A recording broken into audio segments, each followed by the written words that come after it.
Tonight, I want to share with you an amazing story that the previous Rebbe wrote down that he heard from a chassid whose name was Rabbi Moshe Levin. Rabbi Moshe Levin himself, he has a very interesting life, and the previous Rebbe said that is a subject unto itself about his own story. But just one caveat, one anecdote about Rabbi Mordechai before we get into the story tonight.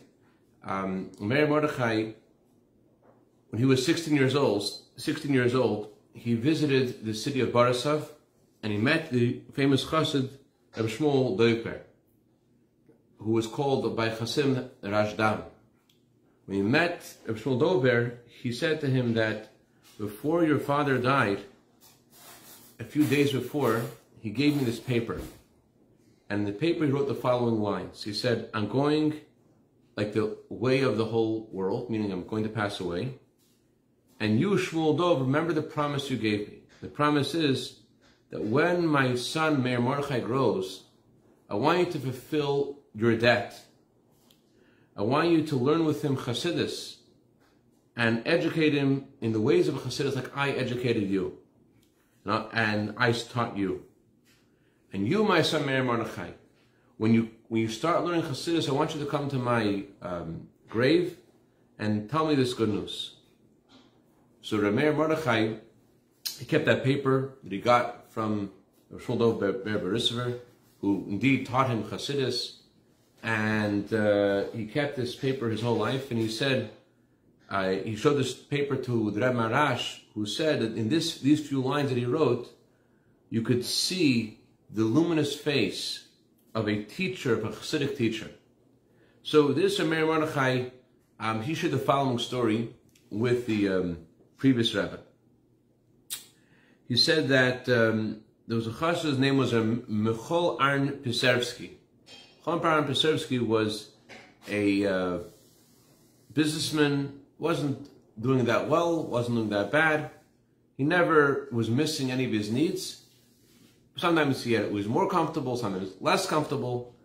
And he was able to marry off his children and comfortably. Never had issues with that. So another chassid, he also wasn't so knowledgeable in both the revealed parts of Torah and the dimension of Torah. He was average. And he was, on the other hand, although he was average in his knowledge of Torah, he was a very warm person, a person with a great heart, a Hasidic heart, who always cared about other people. Among his friends was a man named Nachman Lippe, Zeltzer. Nachman Lippe owned a store, and Nachman Lippe was someone who studied Torah regularly. He used to teach chassidus on shabbos.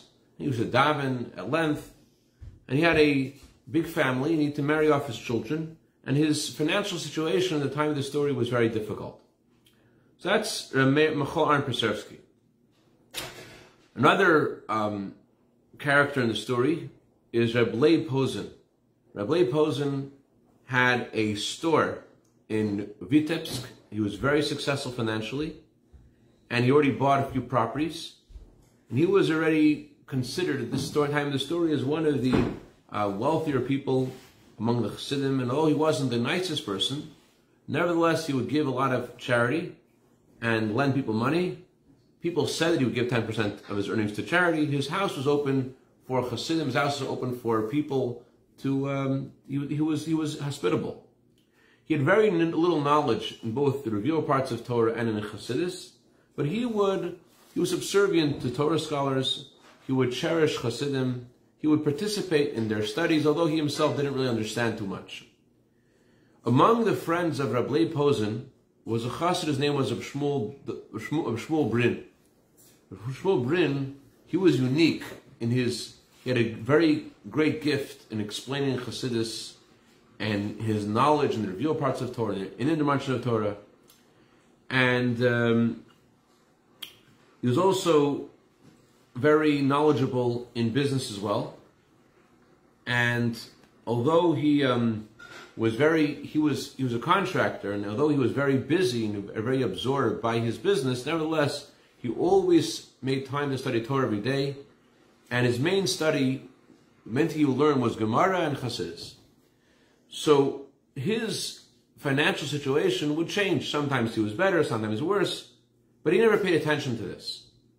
Anyways, there was, in the year Tafresh Mem, I think is 1880.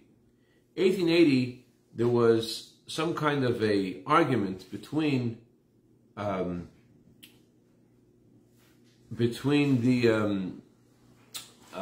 Polish nobleman and the other farmers. Because of their dispute, there was a lot of work that wasn't done by the farmers with the lumber and other things, and so it caused havoc for Shmuel Brin and his business. And besides the havoc of the strike of the farmers, the additional problem that he had was that he invested with thieves, and he lost all of his money because of his investment, and he remained also, besides losing all of his money, he remained in great debt. So before Pesach, the two characters of our story, Michal Arin and Rabbi Posen, they come to the city of Lubavitch. Again, Michal Arin was a previous Rebbe said he had a very Hasidic heart. He cared about the people. And Rabbi Posen wasn't the nicest guy. So they both came to visit the Rebbe Marash before Passover. Michal Arin Pesersky comes to see the Rebbe Marash. Before he says anything else, he starts talking about his friend Nachman Lipa Zeltzer, and how the storekeeper, and how he has to marry all of his children, and he asked the Rebbe to please arouse God's mercy for him. And when God blessed Reb Nachman Lipa, his friend, to be successful, and then he should leave the state of worry and constraint and be comfortable, Reb Michal Arin wasn't satisfied. He said, please, I promise me it's going to get better. And when Reb Michal Arin finished talking about his friend, he then started talking about his own situation. And the Rebbe saw that his situation is really bad, and he is really poor, and he is in debt. So the Rebbe Marash said, so the situation you're in, are you doing better than Nachman Lipa? So the Rebbe Michal Arin says a person has to know their own situation. They have to know what they deserve. They shouldn't complain. They have to be happy where they are.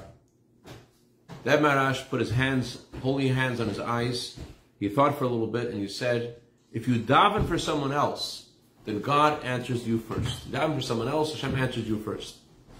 Hashem should give you success.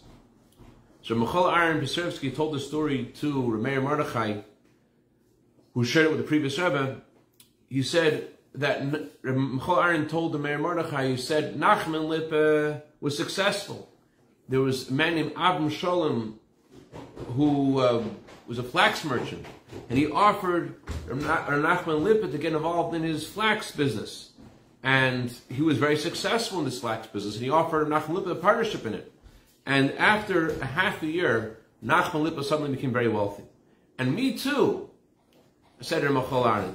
I started to have unusual success. I started making money on the side.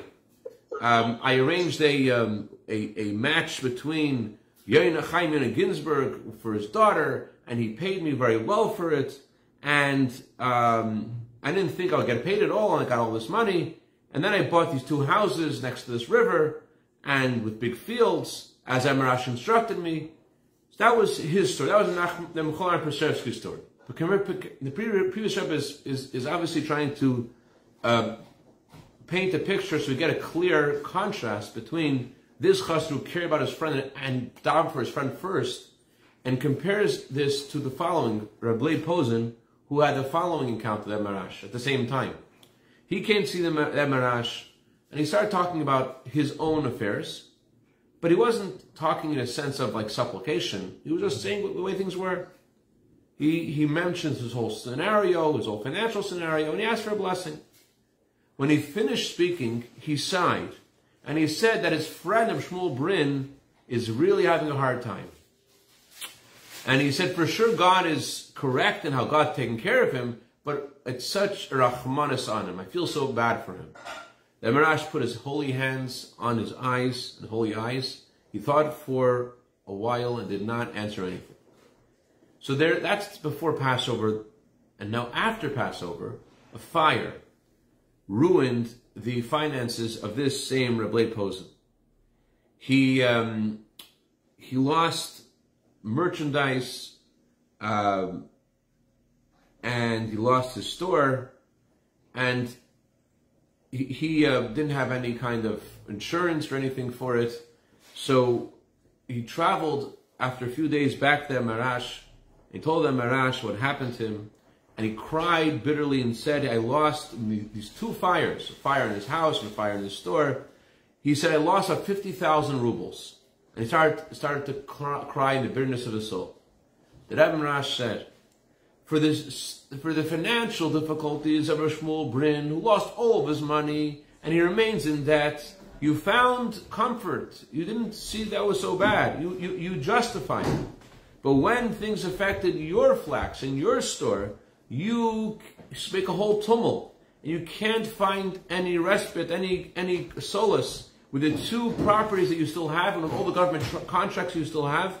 Apparently, your I and the other person, your I and the other are two separate things. Yourself, the way you look at yourself, the way you look at others are two separate things. Rabbi Posen left the room of their Marash, thought about his holy words, and understood that because of his sin, that he spoke of, and he justified the situation of Shmuel Brin, that's what all this had happened to him. So for 2 days, he was walking around as if he had gone insane, didn't know what to do. And he decided he's going to go back to Marash and to ask Marash for a tikkun, a way to rectify his mistake. When he came back to Marash, he was so emotional, he couldn't even say a syllable. When he calmed down a little bit, he asked for a tikkun, he asked to rectify what he had done wrong, and he accepted that I accept upon myself from now on to think about others, to take care of other people. Rabbi Moshe said, we have a tradition passed down from generation to generation from the Baal Shem Tov. Baal Shem Tov says that if you say another person deserves something, whether you say they deserve something good or you say they deserve the opposite, you're actually making a ruling about yourself. If you say, for example, said the Rabbi Marash, this person said this thing, this person did this thing, and because of what they said or because of what they did, they deserve that God should help them.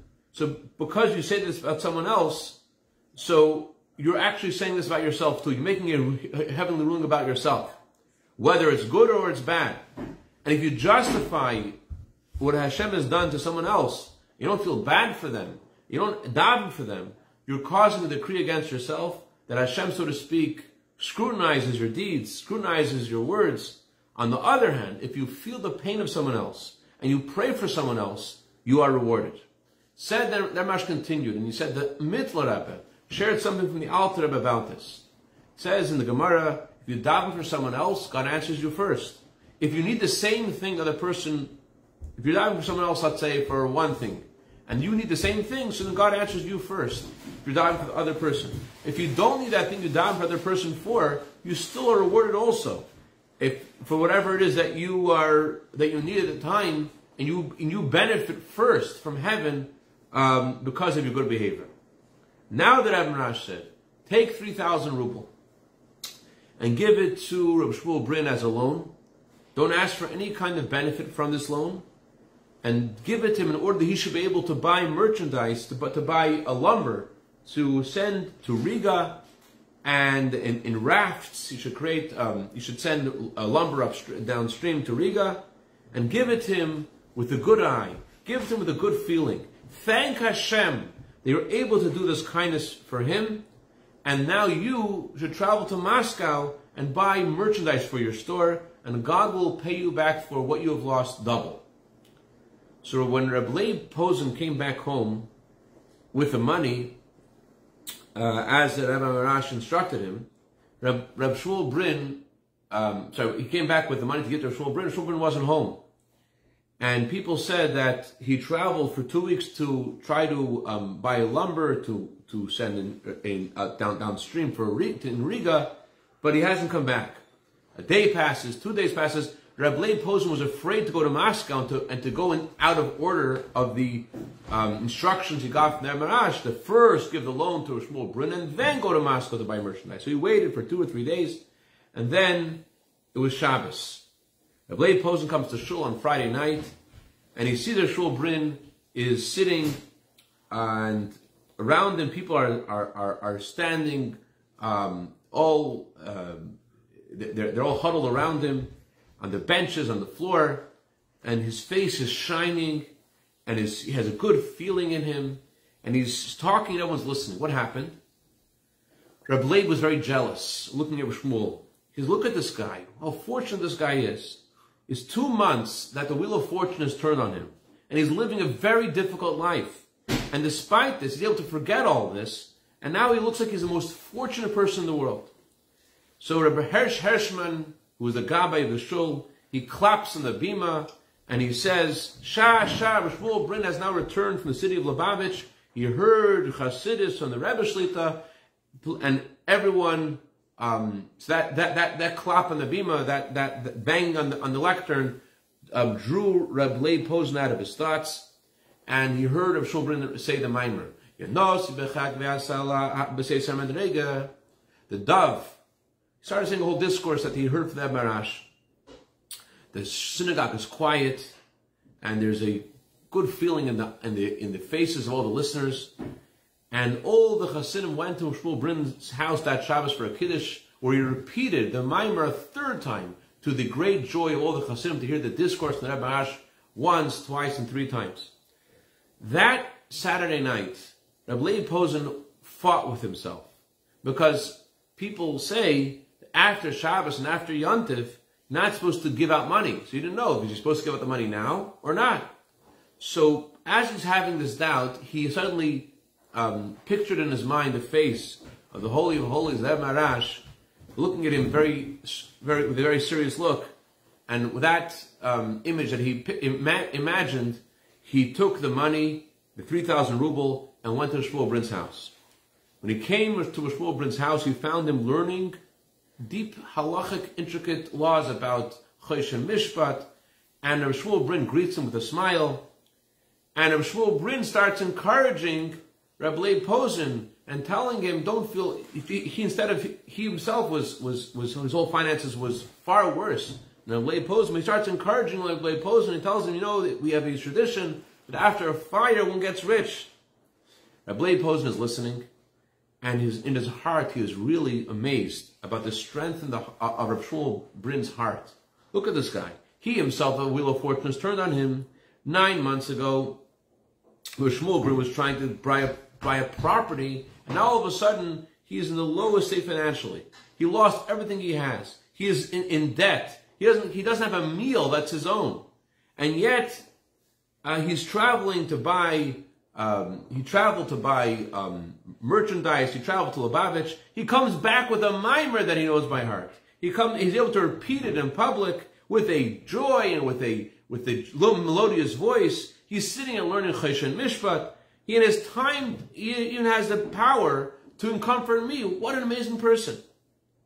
So Rabbi Posen looks at Rabbi Shmuel Brun and says, what are you thinking about doing? So Rabbi Shmuel Brun says, listen, women say that on Saturday night, you better speak about happy things. That's a custom the Jewish women have. So it's not good to talk about my present situation. I am strong in my trust that Hashem will help. I did my job. I went to find lumber, ready lumber. I looked, lumber, in other words, lumber prepared ready as a raft, ready to float downstream. And I looked at a lot of good merchandise by the riverbanks, and they just need to be made into these rafts, and Hashem will do His job, and He'll find me the appropriate money that I need to buy this merchandise. So Rabbi Shmuel Brun said, when I came to Lubavitch, I was happy to hear a discourse of chassidus. I heard it 3 times from the children and the son-in-law of the Rebbe Marash, and on Sunday, I went into the Rebbe's room for a private audience. I was in his room for more than an hour.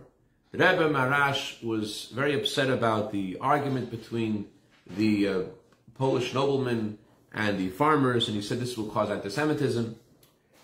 And then after at the end of this meeting, the Rebbe Marash asked me about my financial situation. I told the Rebbe Marash briefly what's going on, the way things are. The Rebbe answered me and said, Rabbi Shmuel, don't give up hope. Buy merchandise and bind them yourself. In other words, you don't bind the rafts yourself, bind the lumber, bind them yourself. And Hashem will find good people that will buy them from you, and in Riga, and you also make money on the side. So he said that he went indeed, and he went to Radmia, and he got stuff, and so now Rabbi Shmuel said to Rabbi Posen, the Rebbe's bracha is starting to be fulfilled. He blessed me that I should make money on the side too, besides the money that I'm going to make from this business. And Baruch Hashem, I did.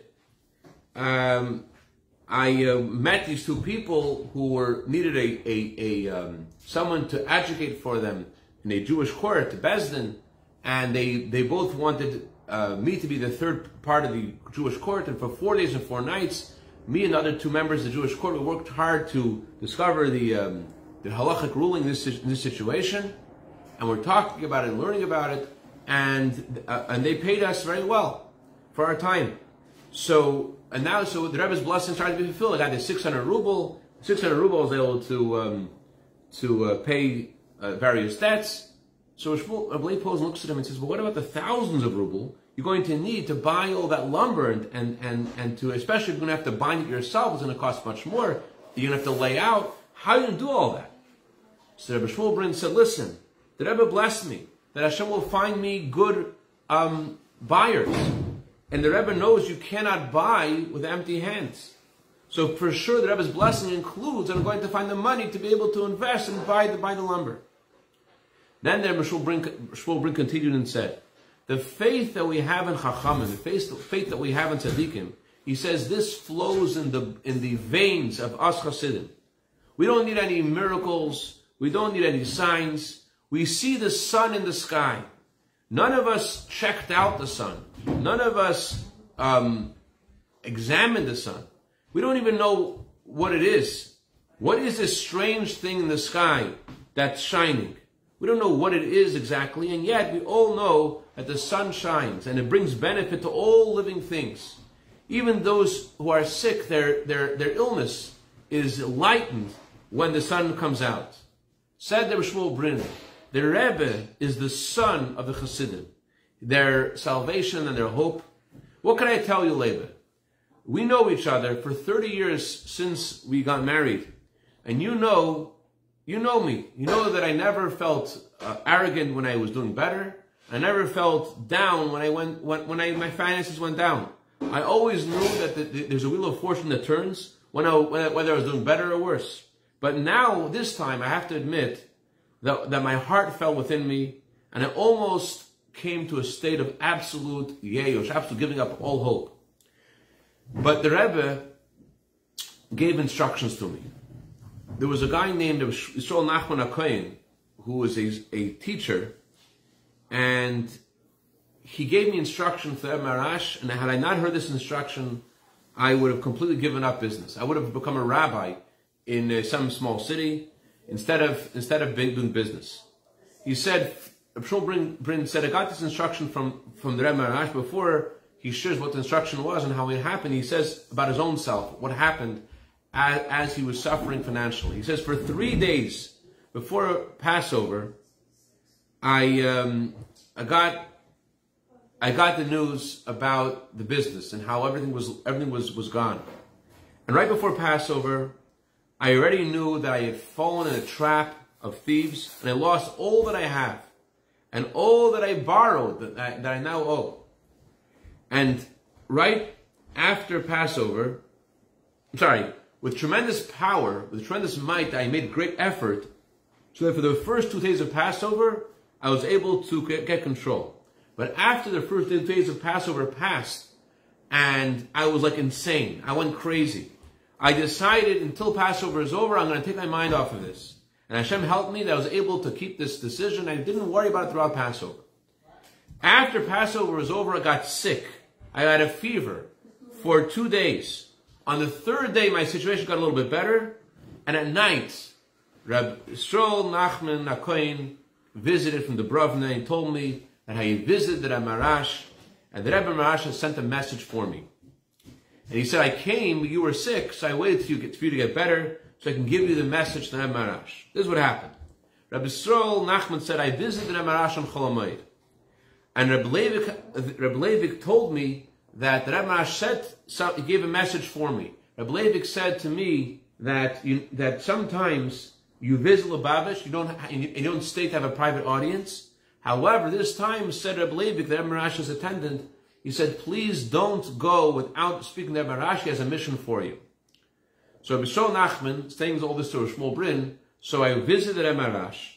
I saw him sitting on his chair, and 2 books open in front of him. When I entered the Rabbi Marash's room, he put a handkerchief on the 2 books. They were open in front of him, and he said to me the following. When you go back to Vitebsk, go to Rosh Shmuel Brin and tell him that I know everything and I don't agree with him. In other words, Rosh Shmuel Brin was thinking he should leave business completely and go into rabbinate. I tell him I know everything, I don't agree with him, and on the contrary, I command him that he should leave that thought. The Alter Rebbe teaches us the mind controls the heart in its very nature. That's how a human being is supposed to behave. The mind should control the heart, and especially someone who acts on the path of chassidus. And when the heart is drawn after the mind, then the heart can understand what the heart can appreciate what the mind understands. Give those words to Rosh Shmuel Brin himself. No one should know about this. And if you have to wait a day, as what ended up happening, because Rosh Shmuel Brin had his fever, he was going so crazy. So wait a day. If you have to wait, then wait. But tell him exactly what I told you. Look, I'm telling you this is exactly what you should do. So I said to Rosh Shmuel Brin now to Reb Leib Posen, I understood the mission. I got up from my illness. I went to Shul to daven, and when I came back from Shul, I met Reb Dov Ber Fagelson. I borrowed from him 30 ruble, and I traveled. Made this trip to Rodnia and to find merchandise, and now said to Rosh Shmuel Brin, I came back, and I got this other payment as a payment for the court case that I was part of. So Leib Posen is sitting the whole time, hearing the whole story. He doesn't know how to approach now the money he's supposed to give him. And just like out of his mouth, suddenly he just blurted out, okay, so here's 3,000 ruble, and here you can use this to go buy the merchandise. Rosh Shmuel looked at Leib Posen, and he couldn't believe it. He knew that Reb Leib Posen would sometimes lend a person 50 ruble, 100 ruble, but he never saw Reb Leib give out so much money. So he knew that Reb Leib wasn't this kind of person that he was able to do this. So Reb Leib said to Reb Shmuel, here are 3,000 ruble. I brought this for a loan, for you until after you sell the lumber in Riga, and then you'll pay back to me. And I don't want any kind of interest or any kind of favors. It's just a loan. So Reb Shmuel Brin says, what are you saying, Leib? I won't take from you such a big amount of money. You can't do this, because every kind of business has 2 kinds of options. Sometimes business goes one way, sometimes it goes the other way. Business always has 2 sides. I can't take such a big loan. So how are you thinking to lend me so much money? So Reb Leib tells Reb Shmuel the whole story, how he went to the Marash and what happened. And so Shmuel Brin says like this, listen, you did what the Rebbe Marash told you to do.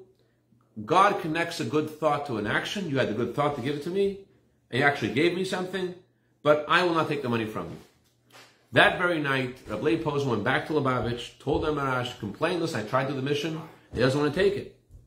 So the Rebbe Marash gave the money to the Marash, and the next day, in the morning, on Monday, the Rebbe Marash's other attendant, whose name was Reb Pinchas Leib Magidson, he brought Reb Shmuel, he went to visit Reb Shmuel Brin. He brought him a package of 3,000 ruble, and with the writing of the Emarash on the package, it said, "I'm sending you 3,000 ruble to do business for the lumber. And you'll be successful."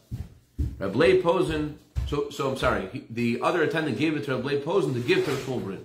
Reb Leib Posen took this money.